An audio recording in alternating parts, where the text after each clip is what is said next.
divisional opponent lightly. Chris Caney, should the Cowboys be on upset alert tonight? Yeah, the Cowboys better be ready for the New York Giants because, I mean, you're catching the Giants at a time where they're trying to get healthy. Now, they're not going to have Sterling Shepard, but they will have Evan Ingram, they will have Golden Tate, and they will have Saquon Barkley. So this is going to be a test for that Dallas Cowboys defense, but it'll also be our first opportunity to look at how Rod Marinelli uses Michael Bennett, the defensive end that they traded for from the Patriots, and how he sprinkles him in there with DeMarcus Lawrence and Robert Quinn in that pass rush, especially in sub packages on long downs and distances. But as far as the Cowboys are concerned offensively, they shouldn't be concerned because Dak Prescott owns the New York Giants. That defense has been suspect all year long, especially the back end. And Dak Prescott in his last 5 games against the Giants, 13 touchdowns, no interceptions. Healthy Amari Cooper, healthy Michael Gallup, a fresh Ezekiel Elliott coming off the bye week. The Dallas Cowboys should be fine as long as this team shows up. But you can't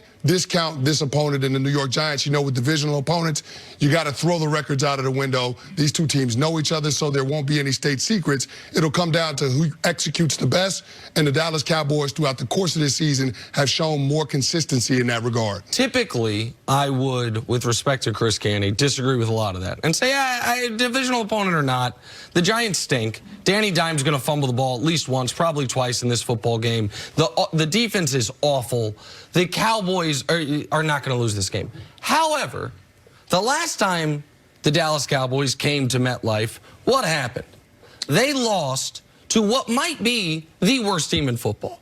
They lost to the New York Jets in embarrassing fashion. Now, all losses to the New York Jets are embarrassing. How do I know? Because it's the only one, and they just got mollywopped by the Dolphins. We got to see last night the old, what if Alabama played an NFL team? Well, Alabama just beat an NFL team with the Dolphins beating the Jets. And so you can't put just the Cowboys laying an egg past them. But a loss tonight would be devastating for all things Cowboys because they are coming off their best win of the year against Philly. They are coming off a bye. Philadelphia was playing, I thought, a critical game against the Bears, a Bears team that had negative yards at halftime. And all of a sudden, if you were watching that game, it's like, wait, the Bears have the ball down less than a touchdown. They could come back and win that game. Philly still hasn't righted themselves. So Dallas, what they should do and what I do expect them to do, but you can't put laying an egg past them, is to come here to MetLife and take care of business, to consistently move the ball down the field on a Giants team that has shown no defensive resistance all year, and to say we are not going to let Saquon Barkley beat us. If Daniel Jones can play a clean game, if Daniel Jones and his receivers can beat man-to-man coverage, that's how you're going to have to move the ball down the field, because we're not going to let Saquon beat us. They should have the defensive game plan a lot of teams in years past have had against them. We're stacking the box to stop Zeke, but I don't think the Cowboys are going to have trouble, but I also have visions of the Cowboys being down, what was it, 24-3 or 21-3 to the New York Jets, so you can't put it past them entirely. Here's why they need to win tonight, because look who they have coming up after this. Home for the Vikings, at the Lions, at the Patriots, Bills, Bears, Rams, Eagles. Nothing gets easier for them after this. So some momentum going into that stretch is so important for this Cowboys team, because even though they've got their guys back, you still don't really know who they are. You don't trust them week to week to go out there and say, oh, this is a definite win over the Giants. That's how I feel. Do you understand what I'm saying? No, I understand what you're saying, Jenna, and you're absolutely right. They haven't been the most consistent bunch, and so you're looking to see if they can stabilize it, and you're hoping that they found their identity in that last game that they played at home against the Philadelphia Eagles. That remains to be seen, but the one thing that I will say is this: the Dallas Cowboys are capable of playing good defense, and they're capable of running the football, and the New York Giants defense hasn't been very good in terms of being able to defend the run, especially perimeter runs. That Dallas Cowboys offensive line, with the schemes that they run, a lot of GC pulls, getting guys on the edge, big offensive linemen on guys that are in the secondary blocking it up, and then allowing Ezekiel Elliott to have lanes and put him in one-on-one situations to force a defender to miss. If the Dallas Cowboys offensive line can consistently do that in this game, they shouldn't have any problem going up against the New York Giants. That remains to be seen whether the Giants can set the edge against this Cowboys run game. And both tackles practiced on Saturday, but they were limited.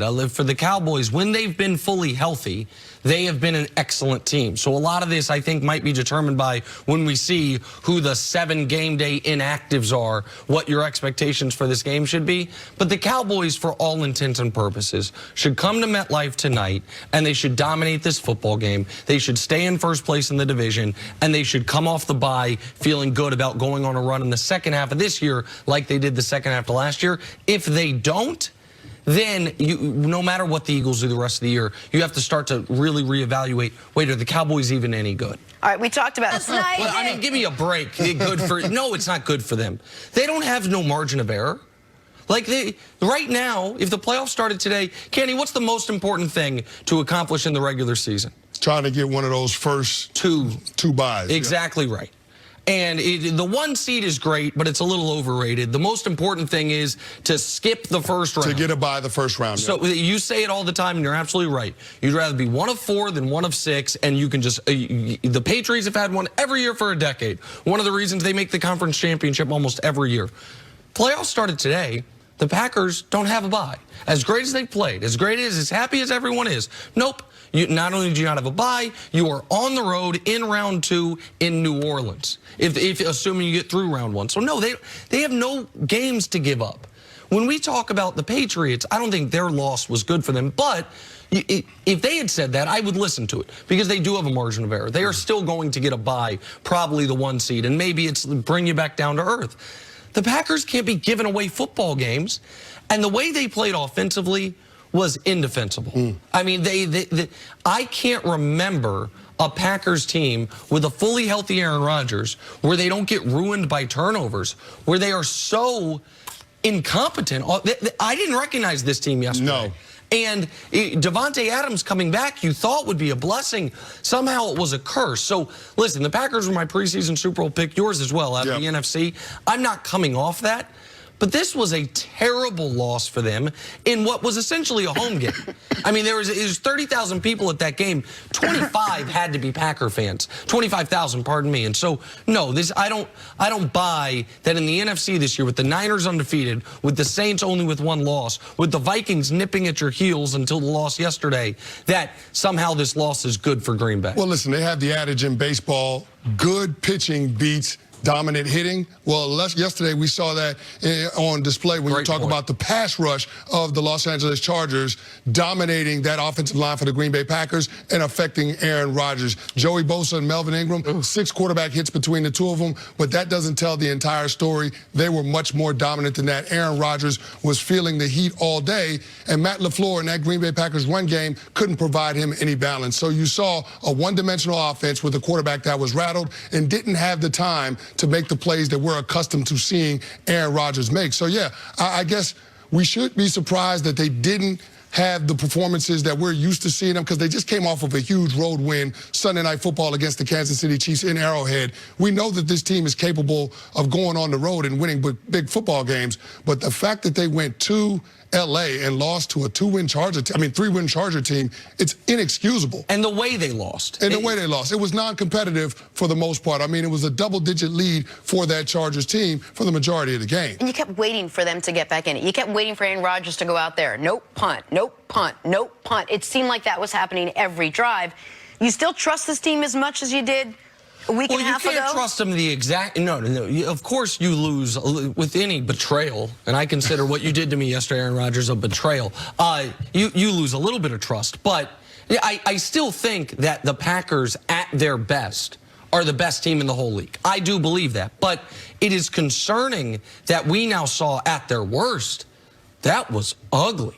I mean, they were lucky to get to double digits yesterday. They needed a touchdown and a 2-point conversion in the 4th quarter to cut it to 15. That was a shocking result to me. Not just that they lost, but the way the Chargers dominated that football game when the Chargers haven't been dominating anybody this year, and to dominate them defensively. I know they have that great pass rush, but Derwin James didn't walk through that door all of a sudden. And so to me, only one first down rushing the football, no running attack whatsoever, no consistent passing game. Watching that game, that was the most shocking of all the games I watched yesterday. And one of the things that Packers defense has to get cleaned up is their run defense, because it was awful yesterday as well. They've got to fix that. That's starting to become a trend now, and that's going in the wrong direction. If they are going to be a playoff contending team, at some point you got to stop the run and then be able to earn the right to rush the passer and affect the other team's quarterback. They didn't do that yesterday, and they haven't done that in a while now this season. So I'm a little bit concerned about that defensive line and that front seven for the Packers stopping the run. Do you worry, though, that they play Carolina next week? If they lose that game, do we start hearing some rumblings of that relationship coming up again that we haven't talked about all season? I won't do that. I'm not going to. Of Rodgers and LaFleur, no? But so the relationship's been great all year. They lose a game. Nobody says anything about that. But they lose it in really terrible form. Right, but is anyone saying that they're mad at each other right now? No.